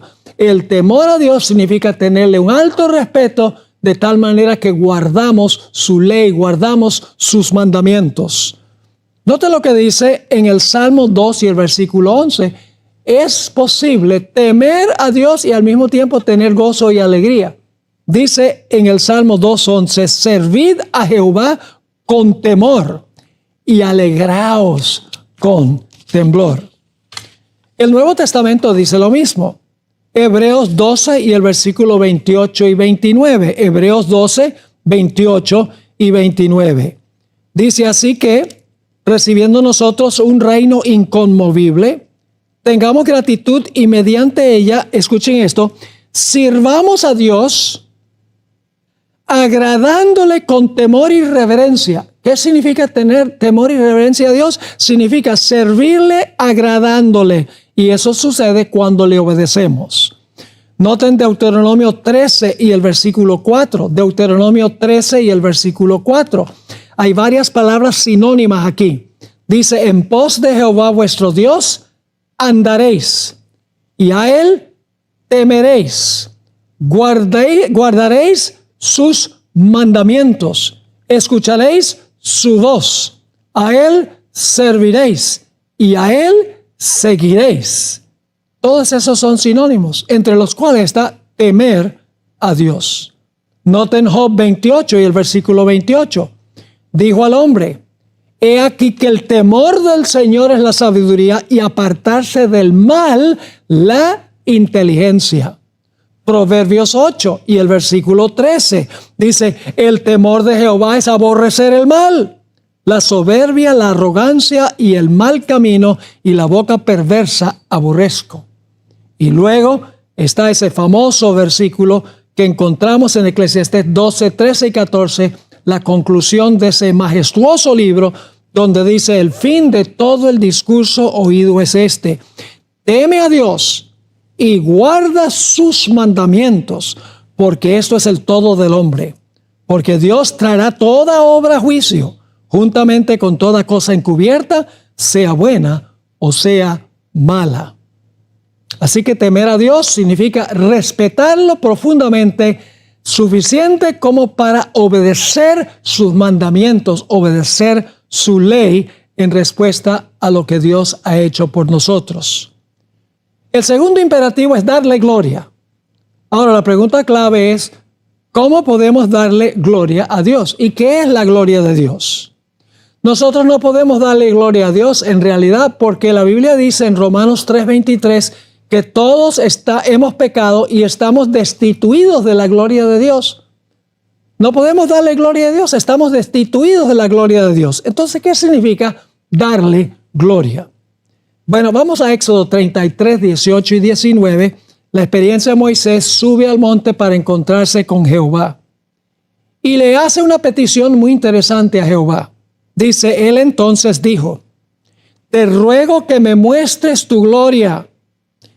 Y le respondió, fíjense la respuesta de Dios, no le muestra una luz deslumbrante. Dice: y le respondió: yo haré pasar todo mi bien delante de tu rostro y proclamaré el nombre de Jehová delante de ti. El nombre de Jehová es su carácter. Así que dice: proclamaré el nombre de Jehová delante de ti. Y tendré misericordia del que tendré misericordia, y seré clemente para con el que seré clemente. Fíjense que Dios dice: su nombre tiene que ver con hacer el bien, con misericordia y con clemencia. Dios le está mostrando a Moisés su carácter, los rasgos de su carácter. Esto se amplía en Éxodo 34, 5 al 7. Éxodo 34, 5 al 7. Dice: y Jehová descendió en la nube y estuvo allí con él, proclamando el nombre de Jehová. Fíjense que Dios está proclamando su nombre. Pero ¿qué es lo que le está mostrando? Versículo 6.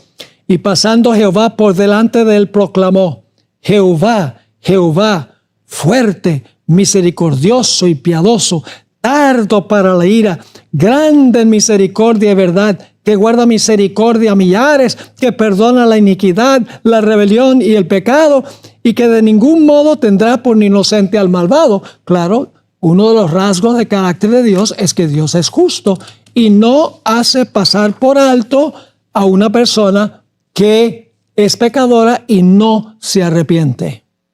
Ahora, cuando Moisés descendió del monte, la gloria de Dios se le había pegado. Note lo que dice Éxodo 34 y el versículo 29. Y aconteció que descendiendo Moisés del monte Sinaí con las 2 tablas del testimonio en su mano, al descender del monte no sabía Moisés que la piel de su rostro resplandecía después que hubo hablado con Dios. Fíjese que la gloria de Dios se le pegó a Moisés, pero no era la gloria de Moisés, era la gloria de Jehová reflejada en Moisés, proyectada por Moisés.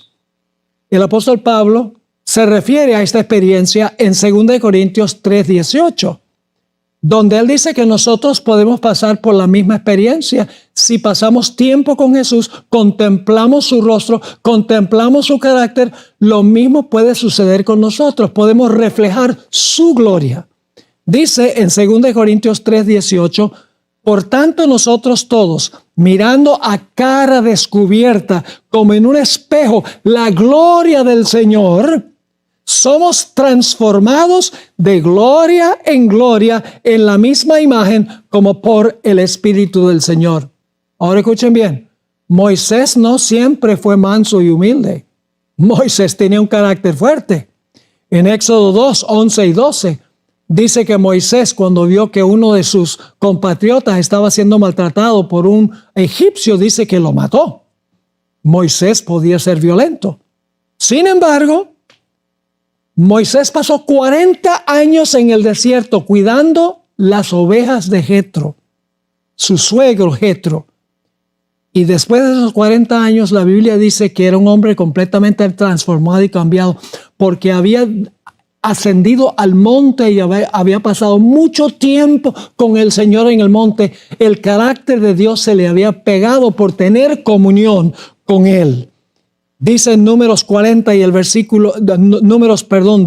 el versículo 3, y aquel varón Moisés era muy manso, más que todos los hombres que había sobre la tierra. Fíjense, de un hombre violento, un hombre que estaba acostumbrado a las cosas lujosas del mundo, ahora llega a ser un hombre muy manso, más que todos los hombres que había sobre la tierra. ¿Y saben lo que es interesante? No se registra en los escritos de Moisés ni un pecado que haya cometido Moisés en los últimos 40 años de su vida, hasta cuando llegó a la frontera de Canaán y golpeó la roca 2 veces. Fuera de eso, todos los 40 años, en medio de un pueblo que todo el tiempo se estaba quejando y probándole la paciencia, Moisés fue manso y humilde. Nota lo que dice Mateo 5, 14 al 16. Jesús dijo, vosotros sois la luz del mundo. Una ciudad asentada sobre un monte no se puede esconder, ni se enciende una luz y se pone debajo de un almud, sino sobre el candelero y alumbra a todos los que están en casa. Luego Jesús dice, así alumbre vuestra luz delante de los hombres, para que vean vuestras buenas obras.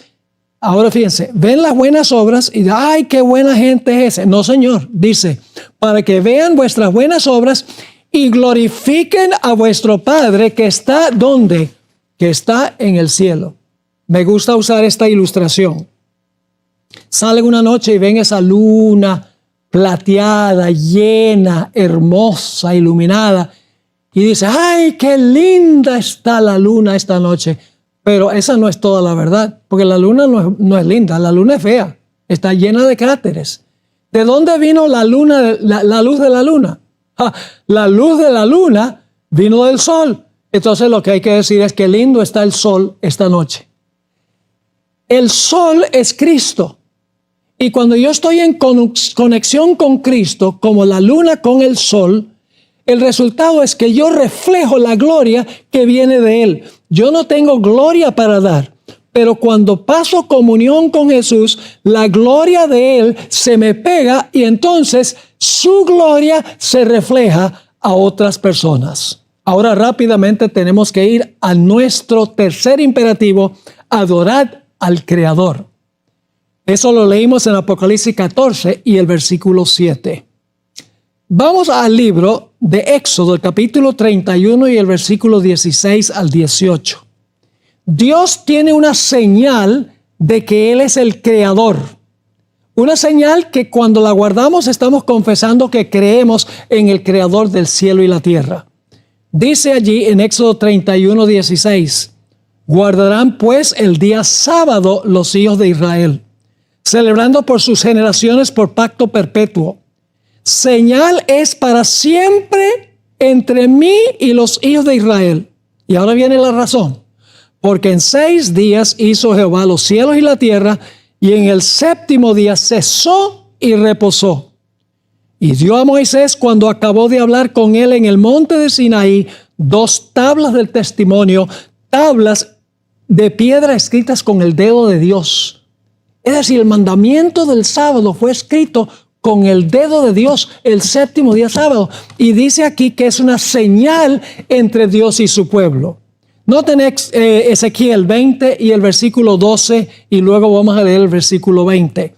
Dice aquí Dios, les di también mis sábados, no el de los judíos, mis sábados, para que fuesen por señal.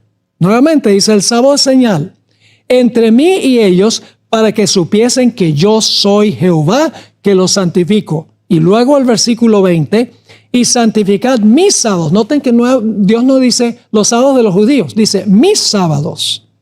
Y sean por señal, otra vez, el sábado es la señal, entre mí y vosotros, para que sepáis que yo soy Jehová, vuestro Dios. Ahora yo pregunto, ¿por qué se nos manda a postrarnos y adorarnos y adorar a Dios?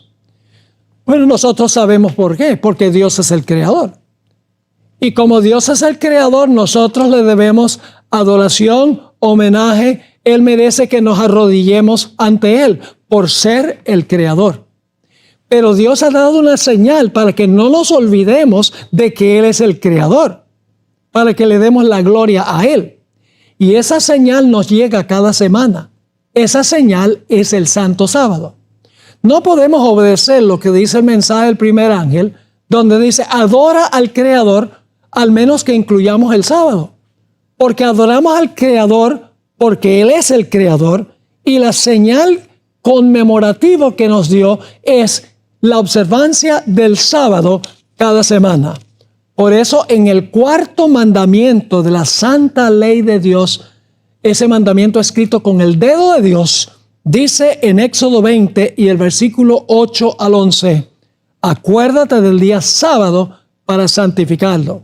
6 días trabajarás y harás toda tu obra, mas el séptimo es sábado para Jehová tu Dios. No hagas en él obra alguna tú, ni tu hijo, ni tu hija, ni tu siervo, ni tu criada, ni tu bestia, ni tu extranjero que está dentro de tus puertas. Y ahora viene la razón. Porque en 6 días hizo Jehová los cielos y la tierra, el mar y todas las cosas que en ellos hay, y reposó en el séptimo día. Por tanto, Jehová bendijo el día del sábado y lo santificó. Piense que 2 veces se repite en el cuarto mandamiento que el sábado es el séptimo día de la semana. Y también nos dice que Dios hizo 3 cosas con el sábado en la creación. En primer lugar, reposó. En segundo lugar, dice que lo bendijo. Y en tercer lugar, dice que lo santificó. Ahora, yo pregunto, ¿el cuarto mandamiento marca el origen del sábado? No. Vamos al relato en Génesis, donde vamos a encontrar nuevamente que el sábado es el séptimo día y donde Dios hizo las mismas 3 cosas. Es decir, el sábado no se origina con Israel, se origina en el huerto del Edén antes del pecado. Dice en Génesis 1:31, vio Dios todo lo que había hecho y he aquí que era bueno en gran manera. Y fue la tarde y la mañana el día sexto. Quedaron pues acabados los cielos y la tierra y todo el ejército de ellos. Capítulo 2 y el versículo 2. Y acabó Dios en el día séptimo la obra que hizo y reposó el día séptimo de toda la obra que hizo y bendijo Dios al día séptimo. Me da la impresión de que el sábado es el séptimo día. No el primer día, no el domingo, sino el día antes del domingo.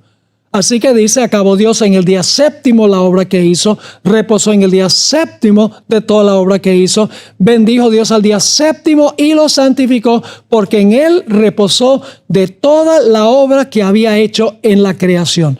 Es imposible, mis queridos hermanos y amigos, adorar al Creador sin respetar la señal que Él nos dejó como recordativo de que Él es el Creador, un recordativo semanal. Porque Dios sabía que íbamos tal vez a olvidar al Creador por los quehaceres durante la semana. Así que Dios dijo, les voy a dar un recordativo para que no olviden que yo soy el Creador, que ellos son criaturas y que ellos me deben su homenaje y su respeto y su adoración. Hay un versículo o un par de versículos con los cuales debemos terminar nuestro estudio. Y es Isaías 66, 22 y 23, a donde se habla del sábado en el futuro cuando Jesús haga cielos nuevos y tierra nueva. se vinculan tres cosas en estos versículos. Número 1, la creación. En segundo lugar, la adoración. Y en tercer lugar, el sábado. Note lo que dice Isaías 66, 22. Porque como los cielos nuevos y la nueva tierra que yo hago permanecerán delante de mí, dice Jehová, así permanecerá vuestra descendencia y vuestro nombre. Y sucederá que de mes en mes y de sábado en sábado vendrán todos, no los judíos, todos a adorar delante de mí, dijo Jehová. ¿Qué día vamos a ir a adorar? De sábado en sábado. ¿Con qué propósito? Para reconocer a quién, para adorar al Creador. Ahora, el mensaje del segundo ángel lo vamos a estudiar en nuestro próximo tema. El segundo ángel menciona que Babilonia ha caído y da la razón por la cual Babilonia cayó. Babilonia cayó porque le dio vino fermentado a las naciones. Esto es Apocalipsis 14 y el versículo 8. ¿Será que la razón por la cual Babilonia cayó es porque rechazó todo lo que enseña el mensaje del primer ángel de Apocalipsis capítulo 14? ¿Será que el vino es lo contrario de las verdades que enseña el mensaje del primer ángel? Vamos a encontrar que así es. Todo lo que dice el mensaje del primer ángel, Babilonia lo contradice, y por eso Dios dice a los que están en Babilonia, porque hay fieles de Dios en Babilonia, les dice: salid de ella, pueblo mío. Así que no se pierdan el próximo episodio donde hablaremos de la caída de Babilonia, el mensaje del segundo ángel. Dios les bendiga.